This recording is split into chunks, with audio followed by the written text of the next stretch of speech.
Simone, thank you. Well, final peace talks after signing a memorandum of understanding have been slow, and the Trump administration says the president's patience with Iran could wear out soon. But for now, he says peace talks with the regime will move forward.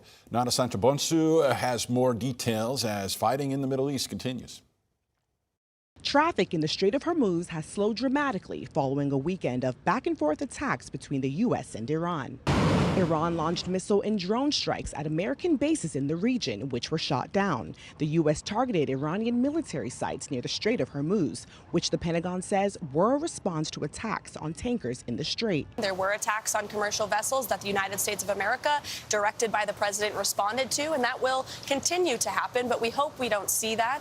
The president obviously wants to see the peace process play out. President Trump announced on social media that the Iranians have asked for a meeting in Doha, which will take place on Tuesday. The meeting in Doha is going to be perhaps important, perhaps not. We're going to find out. Al Jazeera reports the Iranian Foreign Ministry is saying it won't hold any negotiations with the American side in the coming days. Secretary of State Marco Rubio and the president's special envoy Steve Witkoff are briefing lawmakers today on the talks. Some in Congress don't see the Iranian regime ever agreeing to a final deal. I just simply don't trust the Iranian leadership, the mullahs, to live up to their commitments. Since the signed memorandum of understanding, the U.S. and Iran have met only once for the talks earlier this month in Switzerland.